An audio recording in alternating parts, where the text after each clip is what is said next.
merci déjà d'être venus. Je voulais commencer donc par vous remercier aussi nos invités d'avoir répondu favorablement à notre invitation pour cette journée, alors qu'on ne peut plus, et vous comprenez parfaitement pourquoi, appeler la fête de la NUPES.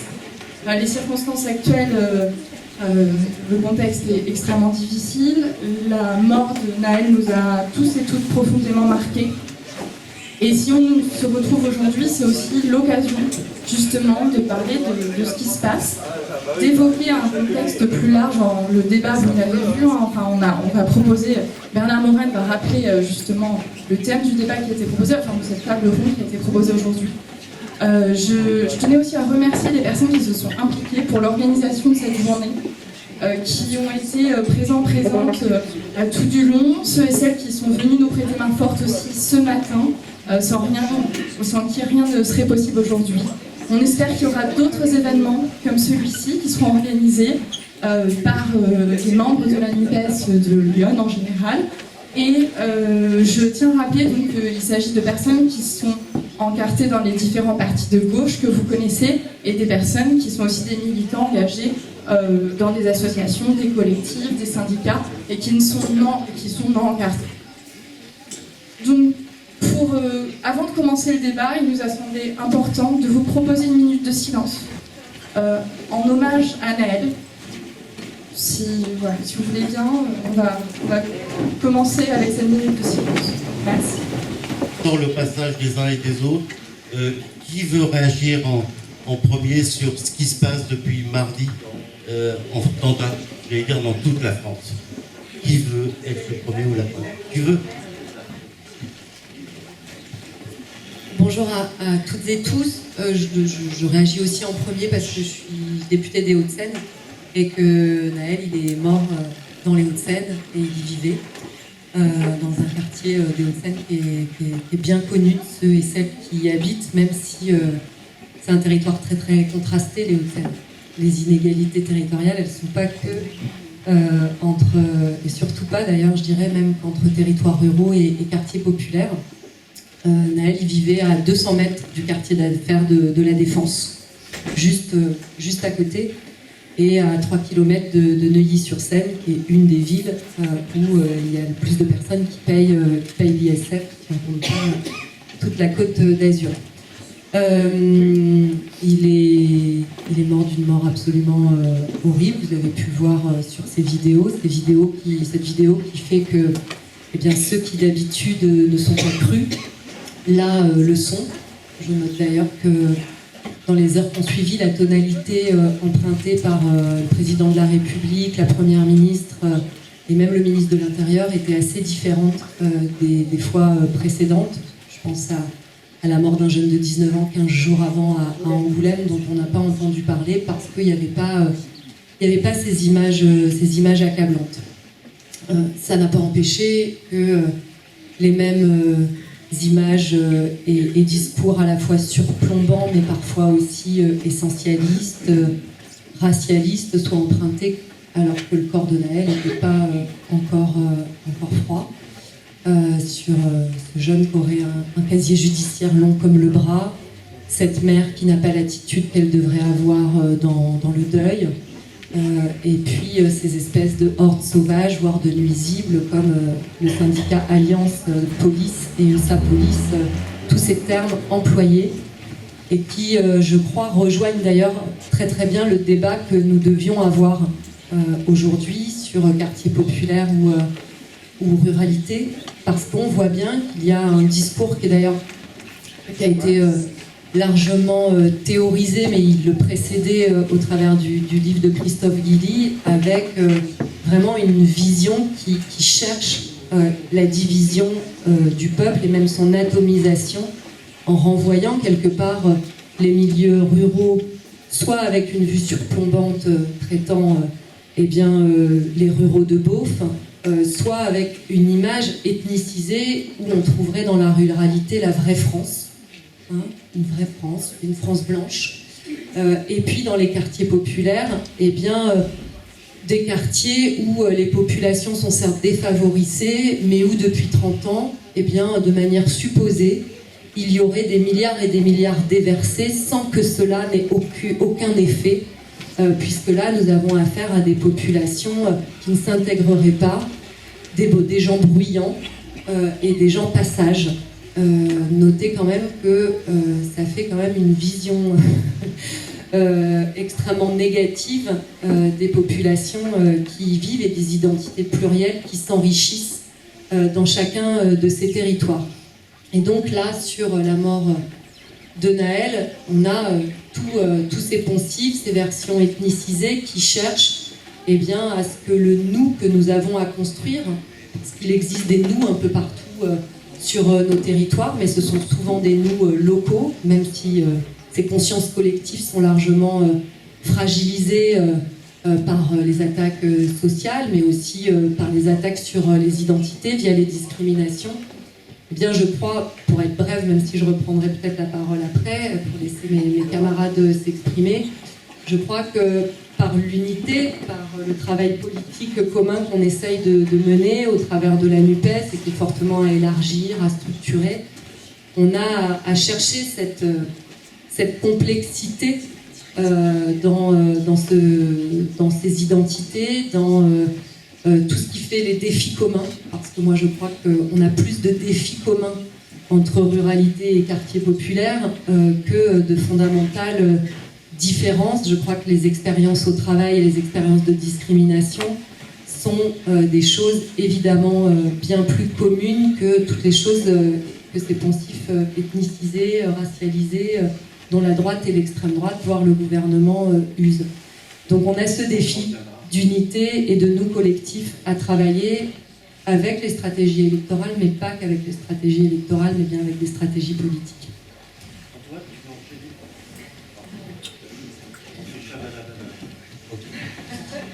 Bon, déjà, merci à toutes et à tous pour l'invitation qui nous a été faite. Oui, merci à toutes et à tous pour l'invitation qui nous est faite. Merci à celles et ceux qui permettent que cet événement puisse avoir lieu. Ça devait être une fête de la NUPES et malheureusement, on a tous cette ambiance surplombante au-dessus de nos têtes qui change la nature de cet événement. Néanmoins, je pense que c'était important de pouvoir le tenir, particulièrement parce que la manière dont est posé l'événement vise à faire le lien entre quartiers populaires et entre zones rurales, alors que généralement, il y a l'idée d'une séparation, des différences. On va insister sur ce qui divise plutôt que ce qui rassemble la ruralité et les quartiers populaires. Moi, je suis une personne qui contient les deux.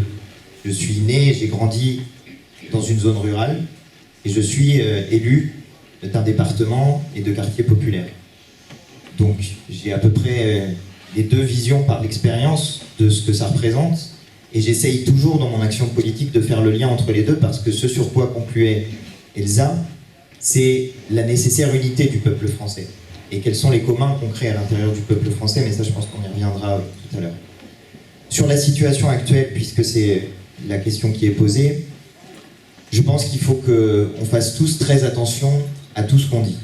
Parce qu'on est dans des moments dans lesquels se joue précisément l'unité du peuple français et où il faut être capable de trouver la voie de sortie d'une situation comme celle-là. Pour la trouver, il faut être capable de nommer le mal.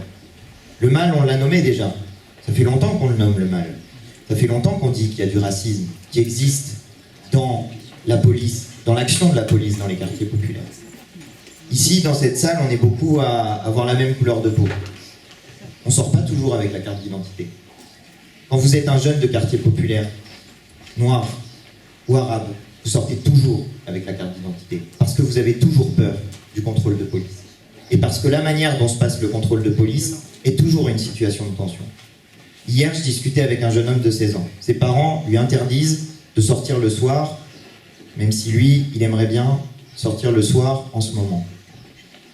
Il me disait qu'il s'était fait contrôler par la police il n'y avait pas très longtemps.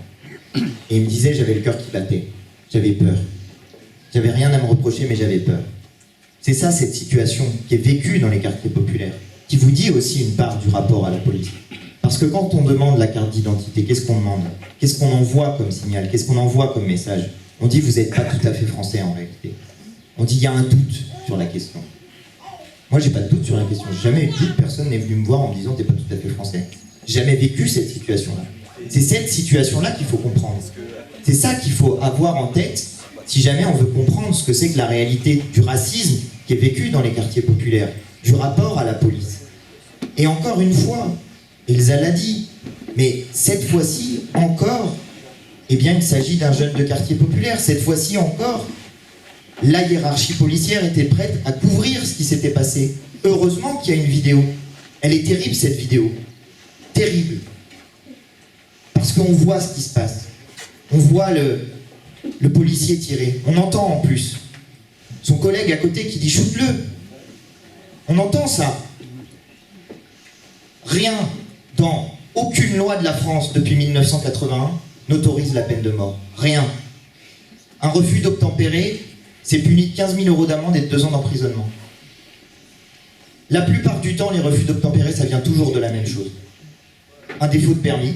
C'était le cas ici, il avait 17 ans. Il n'avait pas le droit de conduire la voiture. C'était juste ça. Un défaut de permis, de la détention de cannabis dans la voiture ou un défaut d'assurance de la voiture. Et les gens, ils ont tellement besoin de la voiture pour se déplacer qu'ils ne peuvent pas faire autrement que la prendre. Vous savez qu'il y a 800 000 personnes qui conduisent sans permis dans le pays. 800 000 personnes. C'est pas un petit cas, c'est un cas gigantesque. Parce qu'ils ont construit une société où il y a besoin de la voiture. Et ça fait le lien entre quartier populaire et ruralité. Parce que dans les quartiers populaires aussi, si vous voulez vous déplacer, vous n'avez pas toujours les transports en commun qui vont bien. Et vous avez besoin de la voiture. Et dans la ruralité, c'est pareil, on nous a chassé des villes parce que c'est trop cher dans les villes et qu'il faut aller à l'extérieur. Ce que je veux dire, c'est que dans le moment dans lequel on est, il faut agir en répondant aux besoins des quartiers populaires. Moi, j'ai vu ce qui s'est passé dans ma circonscription. Franchement, je pense qu'on en est tous là, mais les députés des quartiers populaires, on n'a pas beaucoup dormi les nuits précédentes. Hein. Moi, j'étais jusqu'à 4h du matin, 2 soirs de suite, pour aller voir les jeunes, pour aller discuter avec eux, pour leur dire que brûler la médiathèque, c'était pas une bonne idée parce qu'elle est dans le quartier populaire et que c'est plutôt bien. On nous accuse d'être des gens qui mettent de l'huile sur le feu. C'est l'inverse. Qui va discuter avec eux, nous? C'est nous qui y allons. C'est eux qui ont mis le feu. C'est nous qui essayons d'apaiser, de tranquilliser, de faire en sorte que ça ne dégénère pas totalement.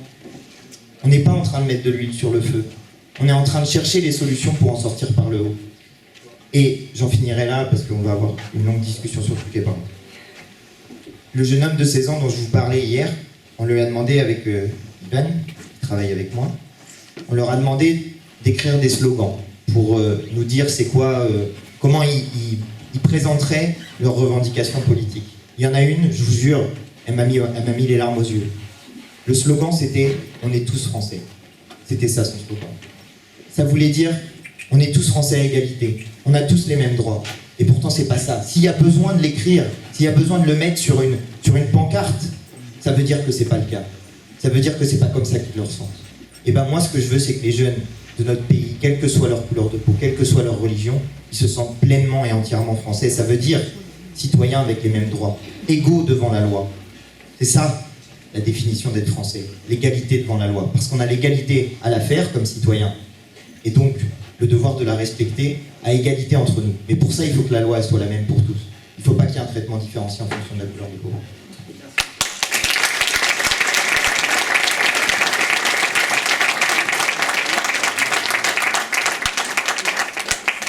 Bonjour à tous et toutes.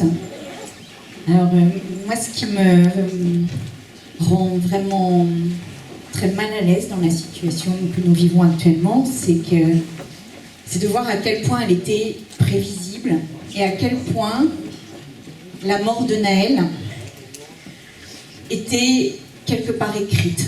C'est-à-dire, si ça n'était pas Naël, ça aurait été quelqu'un d'autre. Mais en fait, depuis 2017, et depuis toutes les lois qui ont été passées, depuis le changement de maintien de l'ordre, de doctrine du maintien de l'ordre, eh bien, on savait qu'à un moment donné, il y aurait un policier qui tirerait en plein cœur d'une personne. En 2017, il y a eu ce flou dans la loi qui a été écrit sur les conditions dans lesquelles un policier pouvait tirer. Alors qu'avant, il y avait cette idée que c'était uniquement en cas d'extrême nécessité. Eh bien, ce terme d'extrême nécessité a disparu au profit d'une formulation plus floue et notamment dans le cadre du refus d'obtempérer, donc dans cette situation-là particulièrement, où il y avait cette espèce de formulation autour de la mise en danger, dont on ne savait pas très bien ce qu'elle mettait comme limite à l'utilisation des armes à feu. Donc ça a été le premier élément. Et puis après, il y a eu l'arrivée de Gérald Darmanin, dont je voudrais quand même parler un peu de l'action au ministère de l'Intérieur, parce que je trouve que pour l'instant, il passe au travers des gouttes, alors que quand même, il a une responsabilité dans ce qui se passe aujourd'hui dans des émeutes et de la révolte que l'on voit aujourd'hui. Si vous regardez le nombre de personnes mortes après un contrôle de police, ce nombre de personnes a doublé à partir du jour où Gérald Darmanin a pris le ministère de l'Intérieur. Et ça n'est pas normal. Ça veut dire qu'il y a une corrélation directe entre la doctrine du ministre de l'Intérieur et la manière dont les policiers agissent. Et je voudrais dire que, parce qu'on ne s'en souvient pas, mais quand Cédric Chouviat est mort d'étouffement, vous vous souvenez, il est mort d'étouffement. Après ça, Castaner avait interdit la prise par étranglement des personnes qui étaient arrêtées. Ça lui a valu son poste de ministre de l'Intérieur. Et quand Darmanin a repris ce ministère de l'Intérieur, il a dit, au sujet des violences policières, je m'en étouffe. Comment voulez-vous que derrière, quand j'entends parler de violences policières, je m'étouffe? C'était ça sa phrase. Comment voulez-vous que derrière, il n'y ait pas un signe extrêmement puissant qui soit envoyé aux forces de police qu'elles auront l'impunité en cas de débordement ou en cas de mauvais comportement? Et depuis qu'il est au ministère de l'Intérieur, il a systématiquement couvert les actions des policiers. Il a créé la Brave M et il a systématiquement couvert tous les débordements. Je rappelle que dans la loi qu'il avait portée devant l'hémicycle, il avait même demandé à ce que les vidéos ne soient pas autorisées. S'il n'y avait pas eu de vidéo aujourd'hui, alors nous ne saurions pas quelles étaient les conséquences de la mort de Nahel. Et je rappelle aussi que systématiquement, il a couvert les policiers qui ont eu des comportements déplacés, dangereux, voire meurtriers. Et en fait, en ne les dénonçant pas, en n'ayant pas de discours extrêmement fort sur le service public, sur l'éthique, sur la droiture que doivent avoir les policiers, eh bien, il a laissé gangréner la police par des comportements déviants, par l'extrême droite et par des policiers qui aujourd'hui sont capables de faire un communiqué de presse, comme l'a fait le syndicat Alliance, parlant de nuisibles, de guerre et de combat. Donc la mort de Nahel, elle s'inscrit dans une politique de sécurité menée par un ministre de l'Intérieur qui, aujourd'hui, a une responsabilité dans la situation dans laquelle nous vivons.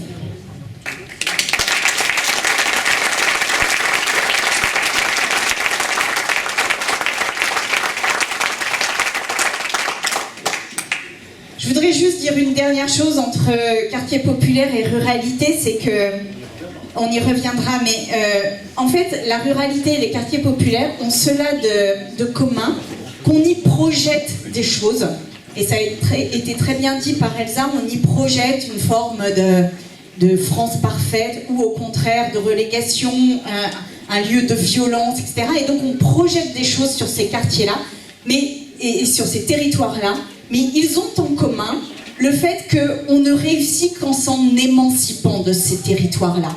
Et si nous voulons avoir une politique de développement de tous les territoires et d'égalité et de justice, alors il va falloir que la seule réussite possible ne soit pas de s'émanciper des quartiers ou des territoires, qu'ils soient ruraux ou qu'ils soient en périphérie des villes dont on vient. Voilà. Merci. incendie. Certains regretteront la surreprésentation de l'Essonne, mais je te passe la parole. Merci. L'Essonne, c'est la mère de toutes les batailles. Je connaissais un sénateur qui disait ça à l'époque. D'abord, bonjour à toutes et à tous. Merci, merci pour cette invitation. En effet, on est voilà, un an après la création de la Nupes, on avait envie de fêter, en tous les cas, de prolonger les débats et les échanges. Et les circonstances, forcément, nous obligent à autre chose. C'est vrai que le moment, il est, disons le mot, désespérant. D'abord, la mort de Nahel et évidemment les conditions de cette mort, on les a tous vécues de manière extrêmement intime. Ça a été très bien dit précédemment, parce que ça renvoie au degré de violence, de dureté, d'âpreté que vivent une partie de nos concitoyens. Et ça questionne évidemment la manière dont s'organise la concorde républicaine. Donc c'est vrai que c'est un moment désespérant parce qu'on voit bien aussi que, d'abord dans la période, ça va être celle de beaucoup de mise au pied du mur. De moments où ça va être compliqué de faire ce qu'on aime faire, nous, les militants politiques, c'est-à-dire introduire de la complexité, de la nuance, de l'analyse, de la profondeur. Là, c'est le temps des simplifications, c'est le temps du manichéisme, c'est le temps de la binarité, c'est le temps d'une forme de conflictualité. Et la première des responsabilités qui est la nôtre, c'est de ne pas donner prise à cela. Ça peut être tentant par moments, les raccourcis, nous-mêmes de céder au yaka faucon. Pour être audible dans la période, et c'est un chemin qui est compliqué, il y a d'abord celui de conserver l'espace du débat politique et de la dispute apaisée, là où certains vont vouloir précisément le conflictualiser. Quand Éric Zemmour, immédiatement, utilise le terme ce qui se passe dans les enclaves étrangères, quand le reste de l'extrême droite, quand même, une partie large de la droite, s'est jeté sur ce drame comme la vérole sur le bas clergé, c'est précisément parce qu'ils veulent y voir là une grille de lecture, celle que Elsa rappelait tout à l'heure, et qui veulent en faire un élément de bataille culturelle, de victoire des éléments dont on disait qu'ils avaient été mis dans le débat. La réponse que nous devons apporter ne peut pas être aussi frontale, même si on peut en avoir la tentation. Et c'est vrai que c'est un moment qui est aussi désespérant et frustrant, parce qu'une partie des réponses, dans la période, dans l'analyse politique que nous devons faire, il y a toujours un temps d'analyse politique, il y a toujours un temps de réponse à apporter, il ne peut pas être dans la même temporalité. Je vais vous dire quelque chose qui n'est pas forcément agréable à entendre, mais aujourd'hui, l'aspiration à l'ordre portée par les plus radicaux que je viens de mentionner, avec l'instrumentalisation qu'ils ont en tête. C'est à cet appel-là que nous devons appeler à l'ordre républicain qui est au cœur de notre engagement. C'est-à-dire que là, dans la période, la demande de justice pour Nahel, la demande de sanction pour le policier qui s'est rendu responsable, ça doit être le fil à plomb de ce qu'on dit dans le moment. La demande de concorde républicaine, de concorde civile et donc de paix, elle doit être aussi notre fil. Parce que sinon, à ce moment-là, alors notre parole va être durablement démonétisée et discréditée. En disant ça, je ne cède pas à un terrorisme intellectuel qui consiste à vous dire, et vous les gauchistes, venez, mettez-vous à genoux et expliquez. Non, l'ordre républicain, c'est nous. C'est-à-dire, l'ordre républicain, c'est une police qu'on respecte à condition qu'elle soit respectable. C'est le refus de territoires de relégation, qu'ils soient dans les quartiers populaires ou qu'ils soient évidemment en zone rurale, et que les outils de cet ordre républicain, et dans ordre républicain, c'est aussi l'ordre social, c'est aussi la justice, c'est donc les services publics. Et donc, quand on aura rétabli ces thématiques-là dans le débat, nous-mêmes mener la bataille culturelle, et de dire, nous sommes pour mettre en débat et qu'on refuse là aussi les mises contre le mur. On nous dit, mais attendez, si vous questionnez la police, alors vous êtes des anti-flics. C'est tout l'inverse. C'est parce qu'on aime la police républicaine que hier, nous remettions en question la doctrine de maintien de l'ordre dans les manifestations parce qu'on considérait qu'elle était problématique. Et aujourd'hui, comme on le faisait précédemment, mais dans le vide, la question de l'engagement des tirs à feu depuis les évolutions législatives de ces dernières années, et singulièrement depuis la loi de 2017, il n'y a pas de tabou. Nous avons les services publics chez Vidéo au cœur, et donc on a le droit, et même le devoir, de questionner les moyens qui sont les leurs, les conditions d'organisation, les conditions de fonctionnement, les relations avec la population. On le fait sur l'hôpital public, on le fait sur l'école, on le fait sur les transports. Et on a donc le droit de le faire sur la police parce que c'est un des services publics essentiels. C'est pas devant Antoine Léaumont que je vais citer l'article 13 de la Déclaration des droits de l'homme, mais on sait que... Le 12, pardon, tu vois. Oui. Non, le 12, c'est la force publique, et le 13, c'est les impôts pour financer la force publique. Pour concourir à l'entretien de la force publique. Non, mais parce que, Antoine, vous le savez probablement, il n'y a pas un débat à l'Assemblée nationale où on ne revient pas aux fondamentaux, qui est la Déclaration des droits de l'homme. Et l'entretien d'une force publique, l'existence d'une force publique qui rend des comptes aux citoyens, c'est dans la Déclaration des droits de l'homme. Et nous, on n'a pas à perdre ce combat-là. On n'a pas à le laisser aux autres. La police républicaine, c'est nous. Mais on doit pouvoir la questionner. Et vous voyez bien que ce cheminement-là, il suppose d'abord de dire qu'il faut le faire dans le cadre dans lequel il ne peut pas y avoir le moindre niveau de complaisance pour les crétins décérébrés qui vont aujourd'hui brûler des médiathèques, des transports, etc. On peut comprendre la colère qui s'exprime, mais on ne peut pas donner un gramme de justification aux conséquences de ça. Parce que alors sinon, à ce moment-là, ceux auxquels on doit s'adresser, ce sont les habitants des quartiers. Ce sont les habitants des villes périphériques, y compris en milieu rural.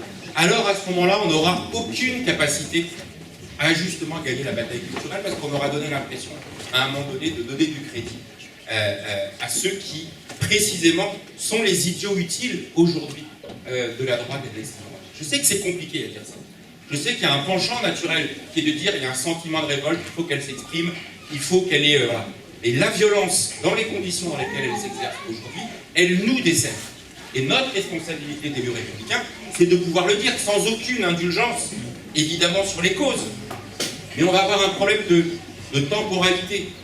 Et chacune de nos paroles qui donnera l'impression de se dire, eh ben ouais, voilà, eh ben ouais, il faut peut-être que tout pète pour qu'on puisse renverser les choses. Je vous le dis. Là, je sais que ça fait débat, y compris à l'intérieur de la gauche. Je ne pense pas que c'est le bon cheminement. Je pense que c'est celui d'être ferme sur ces principes-là d'ordre républicain, de service public à questionner, à renforcer sur les moyens, l'organisation, la formation, bien évidemment, parce qu'il y a une responsabilité historique d'avoir laissé se dégrader la formation. D'ailleurs, on le voit dans l'ensemble des services publics, écoles, et police en sont malheureusement les exemples pour mieux discréditer les services publics le moment venu. Donc c'est un moment compliqué pour nous. On a une chose qui nous coagule, c'est que si vous reprenez le programme de la NUPES il y a un an, les 650 propositions, sur l'ensemble de ces sujets-là, nous avons un positionnement commun. Sur les services publics, je viens de le mentionner, sur le questionnement sur la police républicaine et sur le fait de dire ça va être un objet de débat. On doit pouvoir y aller. Et puis aussi sur l'ensemble des inégalités qui ont été entretenues. Il y a quelque chose de désespérant pour ceux qui ont vécu 2005. Parce que, d'une certaine manière, les mêmes causes produisent les mêmes effets. Une émotion dramatique, des débuts de réponse, mais la réalité, c'est qu'on ne s'attaque pas à la racine. Là, Emmanuel Macron, alors même si le point de départ, c'est l'effet des quartiers populaires, mais ça rejaillit parce que ça vient aussi en résonance avec un niveau de désespérance qui est commun à toute une catégorie de la population, mais on ne peut quand même pas oublier que c'est ce Emmanuel Macron qui a considéré que la question des quartiers populaires n'était pas sur l'agenda politique. Et après son élection, il y a encore l'illusion qu'il va se passer quelque chose. Borloo fait un travail, nous on a un maire dans l'Essonne, dans la circonscription d'Antoine Philippe Rio, le maire de Grigny, qui y croit, qui s'investit jour et nuit. Il y a un travail significatif. Le plan Borloo, il termine à la poubelle.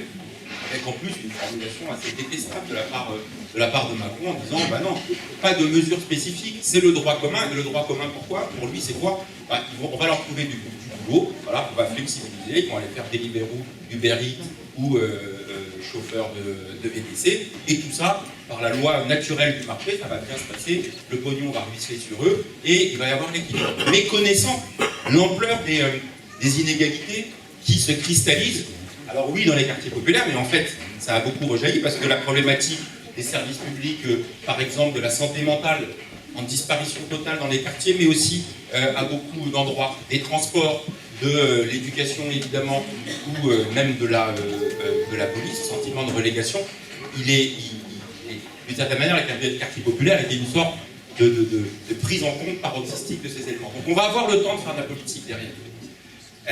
Mais je le dis, il va falloir le faire intelligemment, parce que sinon on peut se faire balayer par le discours du seul ordre et de la seule stigmatisation, s'appuyant sur la délégitimation de ma parole, de notre parole. Et donc, à nous de les prendre à front renversé. En disant, l'ordre républicain, c'est nous, les services publics, c'est nous, et c'est vous qui, le moment venu, serez comptable de ce niveau de désespoir.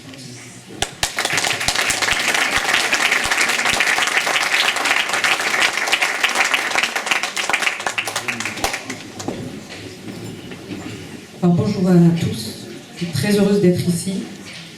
Très heureuse aussi que tout le monde ait pu être là. J'étais un peu inquiète étant donné la nature du moment historique que nous traversons et les responsabilités qui pèsent sur vos épaules et pas sur les miennes, puisque moi je n'ai qu'à m'occuper d'un chien, de 2 enfants et pas d'une circonscription. Donc je mesure l'immense responsabilité qui est la vôtre, à la fois comme député, puisque vous l'êtes tous les 4, et puis pas seulement comme député, comme voix politique extrêmement connue et en permanence traquée, en permanence surveillée, épiée. La moindre virgule qui serait mal positionnée dans votre tweet peut vous coûter extrêmement cher, puisque je suis sur Twitter depuis le 16 mars 2023 et je vous observe tous les 4 de près et je vois comment vous travaillez sur Twitter ou comment vos attachés parlementaires travaillent pour vous, selon les cas et selon les moments.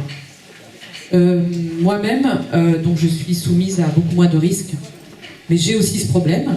J'ai aussi des centaines de trolls à mes trousses, et je suis moi aussi, sachez-le, insultée. Beaucoup de gens me proposent de bien garder mon traitement antidépresseur et d'aller consulter. Alors, je n'en suis pas encore au stade salope, pute, que certaines ont déjà franchi depuis longtemps. Moi, j'en suis au stade folle furieuse. Mais très honnêtement, je ne pense pas que ce soit une bonne chose, ça ne me fait rien. Ça ne me fait rien parce que moi, je vis à l'université. Et l'université, c'est un milieu extrêmement dangereux, qui est devenu extrêmement dangereux. C'est un milieu extrêmement toxique, aussi dangereux que l'hôpital public, aussi dangereux que L'Oréal, aussi dangereux que l'énergie nucléaire, et je sais de quoi je parle. Et un jour, j'expliquerai pourquoi. Donc, si vous voulez, les tweets vieilles folles de l'HP, etc., ça me fait presque marrer. Et des fois, je retweete des trolls. Alors, vous allez vous dire, elle est complètement à côté de la plaque, mais pas du tout. Je vous dis tout ça parce qu'en fait, moi, je me suis donné comme principe de ne pas parler de révolte, de faits, de mouvements politiques, ou de révolte, ou d'émeutes, auxquels je ne connais rien, dans lesquels je ne suis pas allée. Les gilets jaunes, j'ai décidé de mettre un gilet jaune. J'ai pensé que j'étais gilet jaune au bout de 2 jours. Et j'étais sur les ronds-points, je vivais à la campagne, ma voiture n'était pas passée au contrôle technique. Là, je ne peux pas aller chez Elsa, parce que j'étais à Avallon hier avec ma mère. Donc ça n'a rien à voir. Et à Avallon, il ne s'est rien passé. C'est une petite ville à côté de Vézelay. Il ne s'est rien passé. Alors qu'est-ce que j'ai fait? Parce que moi, je ne peux pas penser depuis les clichés universitaires qu'on m'a transmis. Je ne peux pas penser depuis les mots d'ordre de mes camarades. Je ne peux pas faire ça. Je suis peut-être intellectuellement insoumise pour penser que j'ai besoin d'être dans la chose. Alors qu'est-ce que j'ai fait cette nuit? Vous pouvez deviner, je pense. Je suis allée sur Twitter. Et j'ai regardé ce qui se passait. Et j'ai vu que mes camarades étaient paralysés. Ils étaient paralysés pour les raisons que Jérôme a dites. C'est que si jamais vous vous trompez sur un tweet par rapport à une école maternelle ou une médiathèque, vous pouvez vivre un enfer pendant 3 mois, 2 mois, 6 mois. Vous voyez ce que je veux dire? Hein? Alors, très bien. Alors, maintenant que Jérôme a lancé ce débat, moi je voudrais répondre à Jérôme, parce que je ne suis pas sûre d'être d'accord. Premièrement, moi je suis rentrée, et si je suis là aujourd'hui, je suis rentrée dans la mobilisation politique par les Gilets jaunes, je l'ai dit. Pas par l'université, pas par la gauche marxiste de mon père, pas par tout ça. Tout ça c'est de la littérature. Tout ça c'est des préjugés culturels de classe. Moi je suis rentrée dans la politique vraiment comme ça, brutalement, de manière très brutale. Et qu'est-ce que j'ai découvert? J'ai découvert la question de la Révolution française. D'un coup, d'un seul coup, le drapeau bleu-blanc-rouge que je détestais, j'avais beau essayer d'écouter Mélenchon, là j'ai découvert ce que ça voulait dire. Et j'étais, à côté de moi, il y avait des fachos gilets jaunes, qui existent toujours. Je suis de très près leur compte. Il y avait les gilets jaunes AOC, origine contrôlée. Vous savez ce que c'est, les gilets jaunes AOC? Vous savez ce que c'est? Eh bien, ils existent, ils sont hyper actifs. Regardez les comptes Twitter. Il faut sortir de vos bulles, de nos bulles. Les gilets jaunes AOC, ils sont hyper actifs en ce moment, par exemple dans le sud-est. Ils s'entraînent, ils s'arment, ils sont avec les survivalistes. Pourtant, moi, je suis gilet jaune. On a réussi à les foutre dehors de la plateforme de la revendication. Gilets jaunes. Je suis sur le sujet, là, la ruralité. On a réussi à les foutre dehors, mais ils existent toujours. Et là, ils étaient là pendant le mouvement des retraites. Donc, les gilets jaunes AOC, ils avaient des drapeaux bleu, blanc, rouge. Mais ça n'avait pas le même sens, ce drapeau bleu, blanc, rouge. N'empêche que les gilets jaunes, en général, ils ont réussi à imposer la question de la Révolution française, la question de la République démocratique, qui est devenue rapidement la question de la République démocratique et sociale. Et ça, c'est l'histoire de la Révolution française. Et ça, c'est extraordinaire. Parce que d'un seul coup, pour la première fois de ma vie, je me suis dit, ce que je ne m'étais jamais dit en 1986, où je me suis emmerdée à mourir, à défiler contre la sélection à l'université, contre la loi de Vaquet. Je m'emmerdais dans ces cortèges. Alors j'y allais tous les jours. Hein. On était apolitiques, complètement crétins. Et bon, j'étais là, voilà, ils m'énervaient tous. Ils sont tous assez mal tournés. Hein. Julien Drey, tout ça. Isabelle Thomas. Hein, je sais pas ce que t'en penses, mais bon. Vas-y, Jérôme. On en parlera pas. Je t'en prie. Donc, alors, Révolution française, 2018. Ok, voilà. Et là, qu'est-ce qui se passe? Qu'est-ce qui se passe le 16 mars? Qu'est-ce qui se passe le 16 mars 2023? Il se passe le retour de cette question de la démocratie et de la République démocratique et sociale. Et comme par hasard, alors les gens ils disent, c'est fini les gilets jaunes. Ah bon, c'est fini? Vous croyez vraiment que c'est fini? Ils ne les mettent pas. Moi je mets pas de gilets jaunes, j'ai pas envie de me faire matraquer, j'ai pas envie de finir en garde à vue. Mais on est là. C'est ça la chanson de 2023, de la casserole, du mouvement des casseroles. C'est la chanson des Gilets jaunes. Ça continue. Alors moi, les gens qui me racontent, comme à Révolution permanente l'autre jour où j'étais invitée par Aude Lancelin, qui avait vraiment envie que je vienne, et qui me racontent pendant 2 heures, pas Aude Lancelin, mais beaucoup d'invités que je nommerai pas, des chers camarades, on a perdu. On a perdu à cause de Laurent Berger.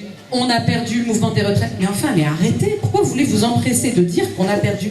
Il y avait Daniel Obono qui était là, pour dire mais on n'a pas perdu. On est au milieu du guet et j'ai pas arrêté de me battre moi aussi pour dire ça. Parce que qu'est-ce qui se passe là? Et c'est là où je suis pas forcément d'accord. C'est que si on reste derrière, alors que Jérôme qui est député, Antoine, Sandrine ou Elsa puissent pas y aller pour dire aux gens de pas brûler l'école maternelle ou autre, bien sûr. Mais je veux dire quelqu'un comme moi. Si je reste derrière mon journal Libération, si je reste derrière les comptes Twitter de gens qui m'expliquent ce qu'il faut penser de tout ça, si je ne vais pas dans la rue en ce moment, comment voulez-vous que je comprenne ce qui se passe? Qu'est-ce que j'aurais fait si j'avais été chez moi hier? Là, j'étais chez ma mère, pour venir vous voir. Qu'est-ce que j'aurais fait, à votre avis? Je serais allée à Bordeaux, dans le centre-ville. Ça a cramé, hein, la nuit dernière à Bordeaux. Pourtant, c'est pas bien de cramer des poubelles. Je sais pas, est-ce que c'est bien de cramer une poubelle ou pas? C'est pas simple comme question. C'est même une question extrêmement difficile. Est-ce que, enfin, je veux dire, les émeutiers du 14 juillet, ils ont cramé des poubelles. Donc il y avait personne qui était là pour dire ces poubelles-là, c'est pas bien parce qu'elle n'est pas recyclable, le gaz est toxique. Vous voyez ce que je veux dire? Enfin, les arbitres des élégances ou les arbitres dans un mouvement dans lequel personne ne sait où on va. Donc il y a une telle angoisse chez les intellectuels, chez les militants, chez les responsables, de vouloir contrôler, de vouloir maîtriser le truc, qu'il y a une sorte de paralysie. On ne doit pas y aller, ça va pas, oui, non, etc. Et cette paralysie, elle me concerne. Hein. Je rassure Jérôme, hein, je ne suis pas une folle furieuse, justement, qui tweet n'importe quoi.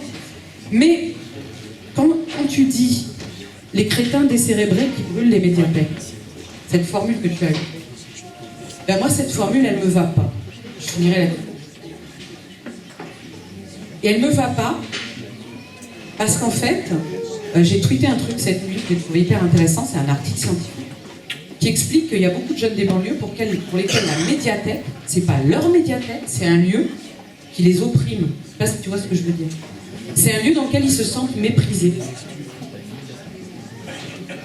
Ça te paraît bizarre que je veux dire ? Non, parce que le but, c'est aussi de discuter. Il y a un moment, par exemple l'école, ça peut être pour des gens. Moi, j'ai des 2 filles, il y en a une qui est à la limite d'être là-dedans. Ça peut devenir un lieu de destruction de la personne. L'école, ça peut devenir un lieu qui vous détruit, qui vous humilie, qui vous envoie qui vous détruit, en fait. Et donc, ces lieux qu'on adore, qu'on aime, parce qu'on est des républicains, parce qu'on est absolument engagés dans le service public, qui sont l'université, l'hôpital, l'école, sont en train de devenir des lieux de destruction. Que les gens se mettent à haïr nos universités, qui se mettent à haïr l'école, qui se mettent à haïr le théâtre public, qui se mettent à haïr la culture. C'est normal. C'est normal parce qu'on est devenus nous-mêmes les agents de cette oppression. Moi, je m'occupe de mon master, je ne sais pas si tu connais cette plateforme. Ça conduit des gens au suicide. Si un jour quelqu'un vient mettre le feu à notre université, peut-être que moi aussi j'aurais envie de foutre le feu. Tu vois ce que je veux dire? On en est là. Il faut comprendre ça. Donc, évidemment que pour moi, c'est atroce de voir une école qui brûle. On est d'accord. C'est atroce de voir que des gens s'attaquent à un théâtre ou autre, bien sûr. Mais en même temps, il faut qu'on fasse attention aussi à ne pas être toujours paralysé. Et donc, je n'ai pas, moi, de mot d'ordre. Je serais assez d'accord d'avoir comme mot d'ordre Darmanin démission, pour commencer, sagement. Mais je pense indispensable. Antoine disait qu'il a parlé avec les jeunes. Et c'est des discussions extrêmement importantes dans lesquelles, j'imagine, tu apprends des choses aussi. C'est-à-dire qu'on n'est pas que là pour les éclairer. Voilà, mais j'arrête. Mais c'est vraiment ça que je voulais dire. Je pense qu'il y a un débat sur la question de la violence qu'il faut qu'on ait entre nous, et on ne va pas le régler en 1 heure, mais il faut arrêter de mettre les choses sous la table comme dans les familles bourgeoises pour éviter de s'engueuler. Il faut affronter ce problème. Merci, papa. Il y a au moins 2 de nos invités qui doivent partir dans peu de temps. Et ça arrive, parfois les trains sont à l'heure. Donc, il ne faudra pas le rater. C'est quelle heure? 8h45. Oh là là. Très rapidement, parce qu'on ne se refait pas, quelques infos de cette nuit à Joigny et dans les communes, les petites îles du centre-Yonne. À Joigny, début de nuit relativement calme, quelques feux allumés, mais rien de sensationnel. Il faut dire que les gendarmes avaient réussi en début de soirée à prélever une quinzaine de cocktails Molotov en préparation. Après, dans la nuit, une voiture est donnée, toutes les caméras de vidéosurveillance sont acquises. À Saint-Florentin, il n'y a plus de magasin de bricolage, il était entièrement cramé. Et à Migène, alors Et puis la Attaque aussi, le magasin Attaque à Saint-Cloud. Et à Migène, c'est les commerces ont été attaqués et le dépôt des services techniques et un camion ont été brûlés. Voilà les éléments de cette nuit. Je profite de la présence. C'est difficile de revenir sur le thème, mais vous l'avez abordé en fait. Mais moi j'aimerais largement. Mais j'aimerais profiter de la présence de 4 députés. Donc on le rappellera ici, les députés c'est ceux qui font la loi. Et enfin j'essaie de la faire. Mais enfin oui. Vous êtes... Voilà. Et moi, il y a une question que je me pose depuis très très longtemps. Il y a 34 000 communes en France. 30 700 sont des communes rurales. Nous sommes ici, peu le savent, en Bourgogne-Franche-Comté, qui est la région la plus rurale de toute la France. Eh oui. Alors, on ne sera pas, et je vous interroge là-dessus, une réflexion sur l'organisation territoriale de l'existence de ces 34 000 communes, alors qu'en Allemagne, il y en a 11 000. Ces 34 000 communes, c'est l'héritage de la création des communes sous la Révolution française, où le législateur de l'époque avait tracé le contour des communes identique au contour des paroisses. Dans une France à 95% rurale et à 96% catholique. Donc, quel est votre point de vue là-dessus sur une éventuelle refondation des communes, de l'organisation territoriale? Est-ce que vous avez des idées là-dessus?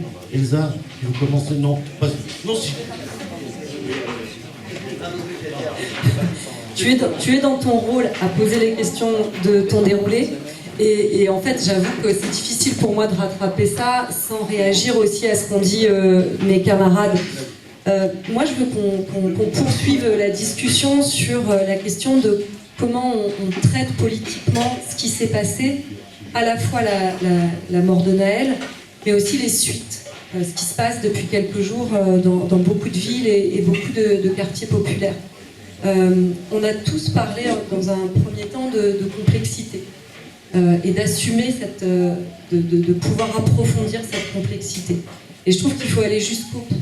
C'est-à-dire que je dis aussi à Jérôme, moi mon désaccord sur par exemple, même si quand toutes les nuits là quand on est dehors et que même les parents qui sont là peuvent aussi avoir ce vocabulaire à dire c'est des crétins, ils font n'importe quoi, etc. C'est des mots qu'on arrive rapidement à avoir. Je trouve qu'il faut s'en garder dans la parole politique. Il faut s'en garder parce que je suis très heurtée depuis de nombreuses années sur la manière dont on traite les enfants, et particulièrement les enfants des quartiers populaires dans notre pays. J'ai évidemment, et vous avez tous les images en tête de Mantes-la-Jolie et de ses enfants agenouillés, qui pour moi reste une des images les plus marquantes dans la dernière séquence politique. J'ai l'image aussi de ces enfants qu'on a virés des écoles parce qu'à 9 ans, ils font des prières dans une classe et qu'on apprend par la suite qu'en fait, c'est du jeu. Parce que quand on a 9 ans, on joue, on ne peut pas être un fondamentaliste à 9 ans. C'est impossible. Et donc on a une transposition de tout ce discours, de ces présupposés racistes et discriminants et de classe qui dégoulinent en ce moment sur nos mômes. Et donc c'est pas des crétins, c'est des enfants et ils sont en devenir. C'est ceux dont on a envie qu'ils soient demain suffisamment adaptés au monde pour le transformer à leur image, à leur manière. Donc moi, les traités de crétins, c'est une forme de renoncement politique. Je ne le dis pas méchamment, je le dis parce que vraiment, je trouve qu'on ne peut pas assumer ce vocabulaire-là. Ensuite, dire que oui, c'est vrai, ils sont très jeunes et qu'il ne faut pas non plus transposer nos discours politiques à eux. Ils ont leurs propres paroles. Et donc, ils ne sont pas encore en politique. On ne peut pas leur demander ça. Par contre, ils sont le reflet d'un monde actuel particulièrement fracturé, avec des discours extrêmement violents vis-à-vis d'eux. C'est pas les jeux vidéo, c'est leur vie et les discours projetés sur eux qui sont violents. C'est ça qui est violent.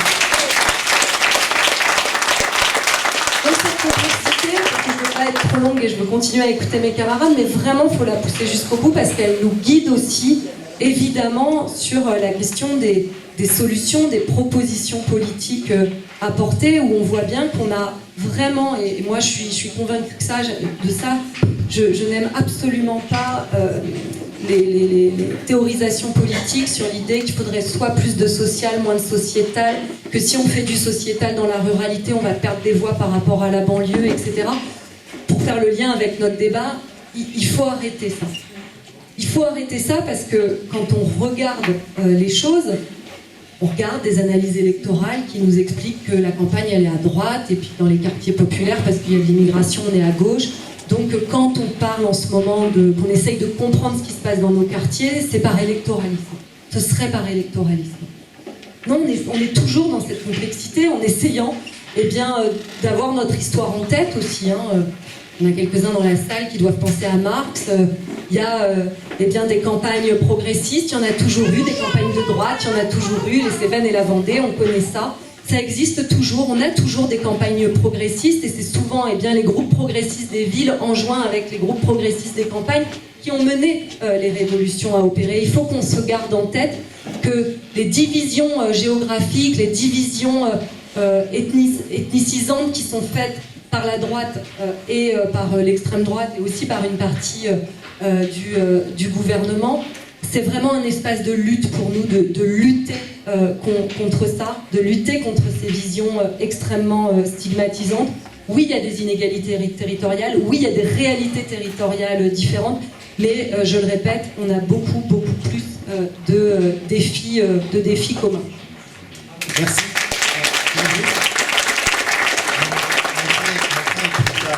Je veux bien aussi réagir, mais je laisse d'abord. Vas-y, Sandrine.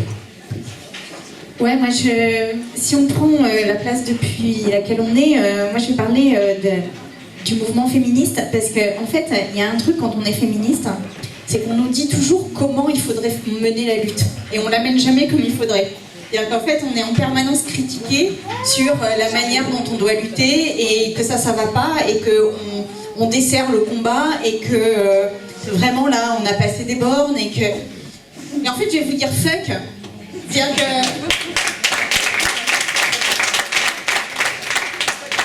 C'est-à-dire qu'à un moment, on mène la lutte depuis les mondes militants dont on vient et depuis la sociologie qu'on a, depuis l'histoire personnelle qu'on a, depuis le ressenti qu'on a, depuis la violence qu'on a ingérée et qu'on veut ressortir aussi à un moment. Et je vais vous dire, ça vous plaît pas? Eh ben c'est pas grave en vrai, voilà. Et je trouve qu'il y a un peu de ça dans le moment.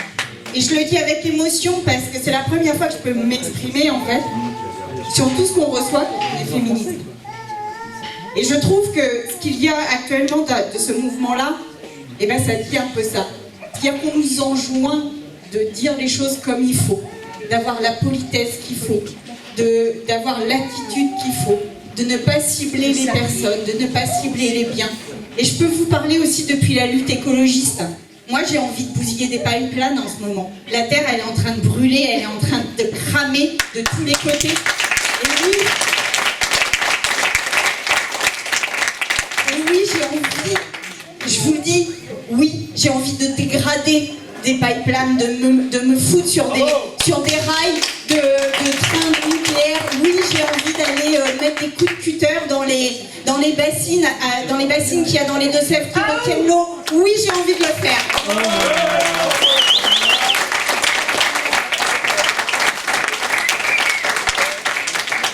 Alors, je suis députée, donc je vais pas le faire. Je vais mettre mon écharpe et je vais protéger les militants qui le font. Mais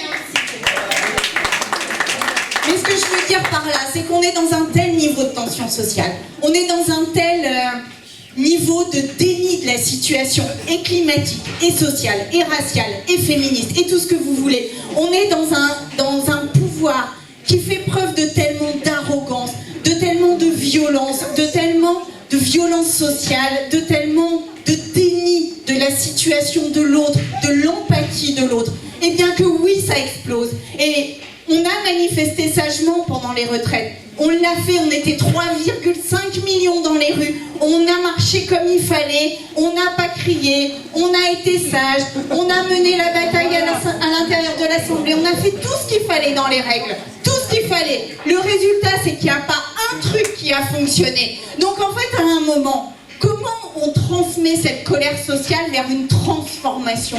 Comment la colère sociale que l'on ressent tous et toutes, elle devient transformation de notre société ? Eh bien, moi, j'ai du mal à avoir des mots durs vis-à-vis de ce qui se passe actuellement. Et même si, je vais vous dire, en tant qu'écologiste, je suis pas ravie qu'on aille, la première aspiration de ces jeunes, ce soit d'aller piller des magasins Apple. Ça me fait pas plaisir en tant qu'écologiste. Je me dis qu'il y a d'autres émancipations, il y a d'autres espoirs, et il y a une autre société qu'on doit construire.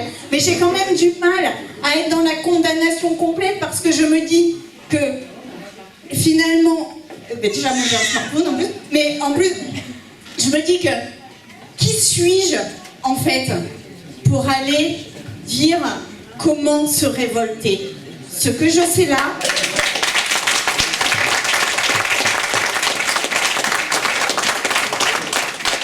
je termine juste pour dire que ce que je sais là, c'est qu'aujourd'hui on est dans un point de bascule. Et j'ai une certitude, c'est qu'il faut que ce soit le camp du progrès qui gagne. Et pour ça, il va falloir qu'on réfléchisse à comment allier ces luttes-là pour faire en sorte qu'il y ait un débouché politique. Merci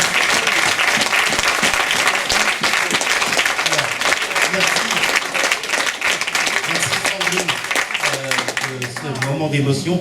Jérôme doit partir. Non. Je donne la parole. Franchement, je trouve que le débat, il est incontournable. D'ailleurs, nous, on va le prolonger demain à Massy, parce qu'on avait une fête de même nature qui change de nature avec... il y aura d'ailleurs et Sandrine et Antoine. C'est très frustrant parce que je vais vous verser mon dernier argument et je vais m'éclipser. Mais bien sûr qu'on a tous envie de tout cramer. Bien sûr qu'on a envie de tout renverser. Et il faut juste se dire qu'en face, ils ont aussi envie la même chose. Quand ils vont brûler à Saint-Brévin le centre CADA d'accueil de demandeurs d'asile, quand à Angers, hier, ils descendent dans la rue avec des battes, quand ils vont...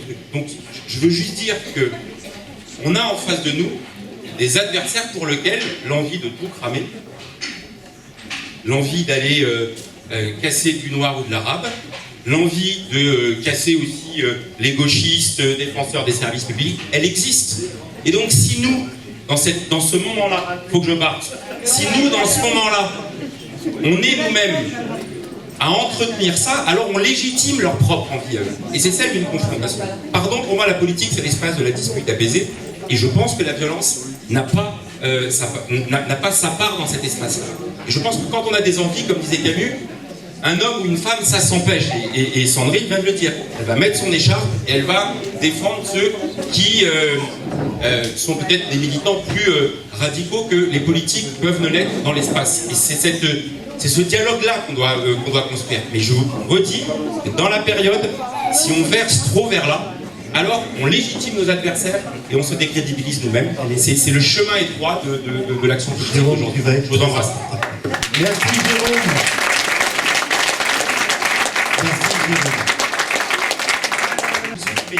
Je vais rebondir un petit peu sur ce moment d'émotion que tu as fait passer, Sandrine. Et en termes d'émotion, moi, j'ai souvent revendiqué mes larmes, fait beaucoup de discours où je pleurais à la fin. Et dire aussi sur la violence, on a parlé un petit peu, la violence des réseaux sociaux. En 2014, nous sommes la première commune en France, une des toutes premières, à accueillir 5 familles syriennes. Et là, c'est le début du déchaînement de la fachosphère. Et là, c'est mes premières menaces de mort. D'un maire d'une commune de 10 000 habitants. Ensuite, on avait obtenu l'arrivée de la politique de la ville à Joigny. On n'allait en faire que pour les bougnoules. C'était bien connu. Bon, bref. 12 ans de maire, 2 mandats, 3 menaces de mort, avec sur les 4 derniers jours de mon mandat, la brigade de gendarmerie, la patrouille passait pour voir si tout si tout allait bien. Sans parler des insultes qui ont touché aussi ma famille. Et quand ce qui est arrivé à Saint-Brévin, vraiment j'étais complètement solidaire de ces centaines et centaines d'élus locaux. On le sait peu ça, mais qui sont salis, traînés dans la boue, insultés et menacés de mort. C'est parfois très compliqué à dire, très très compliqué, mais on est encore là, je suis vivant. Et puis la vie continue. Voilà, je voulais le dire parce que c'est le témoignage que j'ai vécu. Antoine, tu voulais réagir pour cette intervention? Bon, je suis désolé parce que du coup on s'éloigne un peu du thème initial qui était ruralité, quartier populaire, mais Sandrine a fait le choix de changer de train et on va peut-être pouvoir continuer. Je trouve ça dommage que les autres intervenants aient dû partir. Il faut vraiment comprendre, hein, on est dans une tension parce que c'est des moments où on a besoin d'être sur le terrain, justement, de discuter, échanger, être présent, pour apaiser aussi, sans, pour ce qui me concerne, donner de consignes. Je veux revenir sur ce qu'a dit Jérôme, sur crétin décérébré, parce que je ne suis pas d'accord. Je vais vous dire pourquoi je ne suis pas d'accord, pour deux raisons. La première, c'est que c'est faux, et j'y reviendrai après. Et la deuxième, c'est ce que ça produit quand on dit ça. Qu'est-ce qu'on fait face à des crétins décérébrés? La répression. C'est la seule réponse. Vous ne pouvez rien faire d'autre. Des gens qui n'ont pas de cerveau, qui vous tapent dessus, vous répondez par la violence, il n'y a pas d'autre solution. Il n'y a pas d'autre réponse possible, si jamais les gens ne sont pas capables de réfléchir. Donc quand on tient ce genre de propos, et justement, il faut qu'on fasse très attention tous à ce qu'on dit, d'une certaine manière, on est en train de dire que finalement, peut-être que c'est la répression la réponse.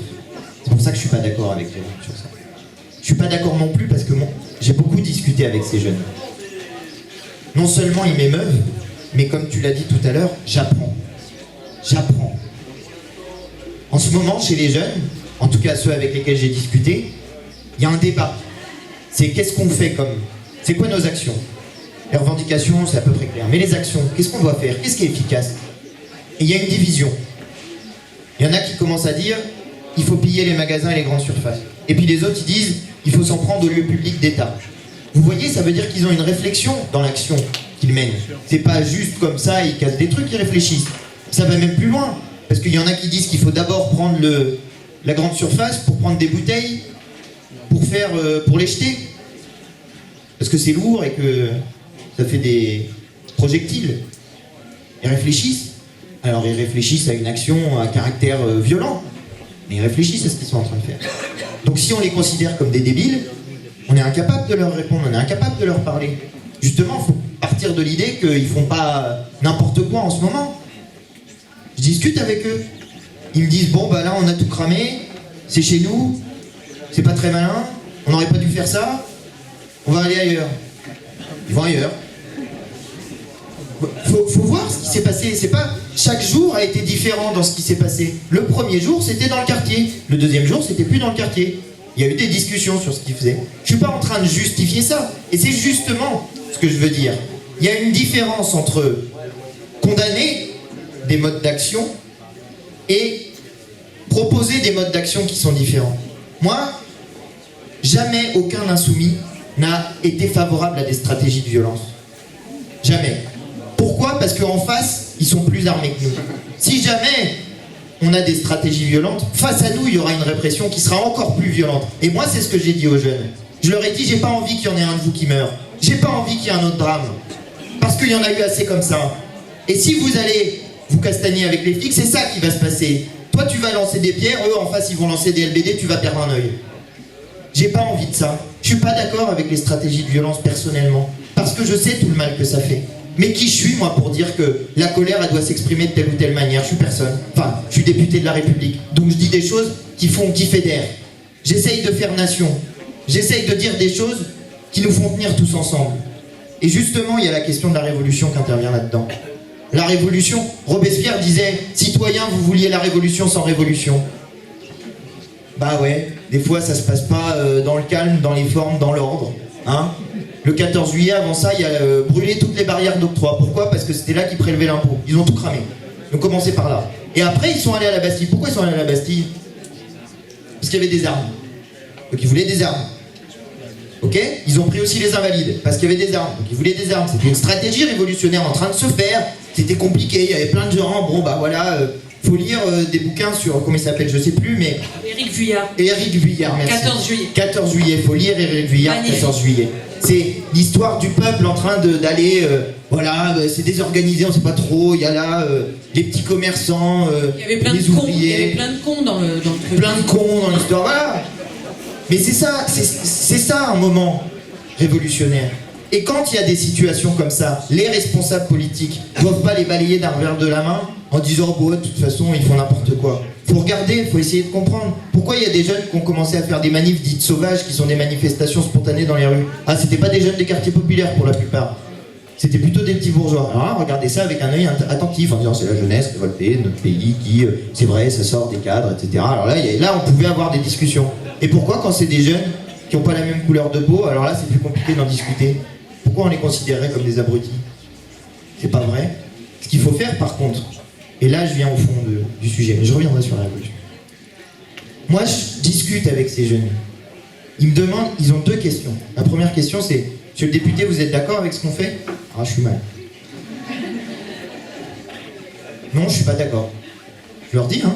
Moi je suis une personne, je suis droit, je suis honnête. Si jamais en face, je dois me prendre une insulte parce que j'ai dit quelque chose qui était au fond de ma pensée, je la prends. Je leur dis non, je suis pas d'accord. Je suis pas d'accord parce que demain, tu vois la voiture qui est là qui a cramé. Demain, c'est ta maman qui va devoir la contourner pour aller au travail. C'est toi. Donc je suis pas d'accord. Et toi, t'es d'accord avec ce que tu fais? Ah ben... On discute, on réfléchit. Mais alors, une fois que j'ai dit que j'étais pas d'accord, il me pose une question, et alors là, si vous avez la réponse, ok, on fait quoi, monsieur le député? Ah. On fait quoi? On a tout fait dans les formes, comme disait tout à l'heure... c'est toi qui disais ça. On a tout fait dans les formes, on a tout bien fait. Enfin, on n'a pas tout fait parfaitement dans les formes, on a un peu bloqué leur réforme. Et voilà, on fait quoi? Et c'est à ça qu'il faut répondre. Moi, depuis mardi soir, ma seule question, c'est on fait quoi? Comment on fait pour sortir de cette situation sans que ça soit la baston généralisée de tous contre tous? Parce que Jérôme, il a raison sur un point. En face, ils ont envie d'en découdre. Les fachos, ils se préparent, ils s'arment. Ils ont envie d'en découdre. Aujourd'hui encore, ils ont menacé la réunion qu'on tient aujourd'hui. Hein? On le sait. Et ça, cette violence-là, pour le coup, elle lie les quartiers populaires et la ruralité. D'accord? Parce qu'on est tous menacés par ça. Je suis désolé, je suis un peu long, mais comme il y a eu vraiment beaucoup de choses qui étaient dites, j'en ai gros sur la patate. Alliance Police. Le communiqué qu'ils ont fait, communiqué de factieux. Je suis pas macroniste, et alors ça, on pourra jamais m'en faire leur reproche. Mais quand les forces de police menacent les autorités constituées, ça s'appelle des factieux.